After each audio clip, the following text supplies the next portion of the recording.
Vol for life, DeeDee Trotter ran her way into the heart of Americans by capturing 3 Olympic medals competing in the Summer Games. But it was what she was able to do after her Olympic career that ended up being the chef's kiss.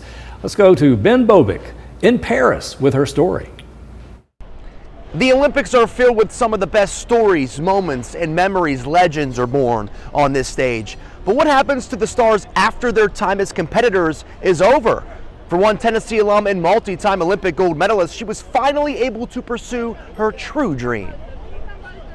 DeeDee Trotter will be forever known as a 2-time Olympic gold medalist, but let's be honest, she couldn't run track forever. As she settled into life after the Olympics, it led her into the field of motivational speaking. Let me tell you this, I'm about to change the way you guys feel and think. I ended up taking a job working for this global company, and they said, we need to move you to Switzerland. I was like, sounds good.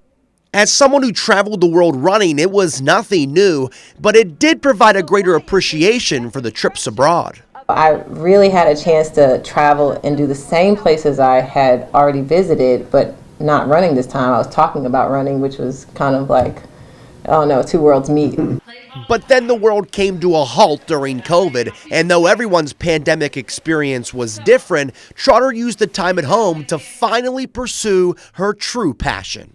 I had already started planning to go into culinary school because my whole life, even from the time I was 10 years old, I wanted to be a pastry chef. I wanted to make cakes. I didn't know what it was called at the time. I was like, easy bake oven, like that was my thing. So I remember her baking when I would go visit to work with her, and I remember her baking all different kinds of things that I get to taste them and test them. And, yeah. He was my taster, one of my official tasters early on. And just like her track career, Trotter excelled. I was valedictorian, had a perfect 4.0 GPA, and I was top culinary student. I am now the executive pastry chef at one of the top golf clubs in Atlanta, and I also started my own business called Taste of Gold Bakery. Get it? Taste of Gold. Y'all like that? Whether it was on the track or in the first bite of one of her delicious creations, DeeDee Trotter never stopped inspiring others. It's limitless on the things you can accomplish, and then you kind of lose the image of, okay, Olympian, acupuncturist, and you start to really run free and see what you can do with it. It's been cool to be the pastry chef, the Olympian, and the world-class speaker, so these are my 3 caps I wear. Win Olympic gold, inspire the next generation, and then whip up top-notch pastries. What can't DeeDee Trotter do? And let her be an inspiration to us all in the sense it's never too late to pursue your dreams, even if they have to wait until after you become an American Olympic hero.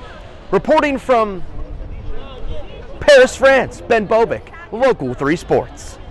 You had to think about it. I know, right? Exactly. Where am I? I'm in Paris. Oh, that's the Eiffel Tower behind me there. So what do you think about DeeDee? Oh my goodness. I was like, you know what? She, after the Olympics, and she said, nope, not going to rest on my laurels. Going to go and become a pastry chef. And I'm thinking like all these sweets that we were saying, she's still in such great shape, I guess. It's like, it doesn't look like she's tasted any of those. And you can tell maybe she still runs and exercises a lot. But yes, good for her. You see a lot of athletes, particularly some of the guys, who tend to let themselves go after their retirement, their prime time, but not DeeDee. She still looks like she's in great shape. Okay, well, our local Olympic stories continue later this week as we're going to talk more about Bradley Central legend Ryan Howard's journey to Paris.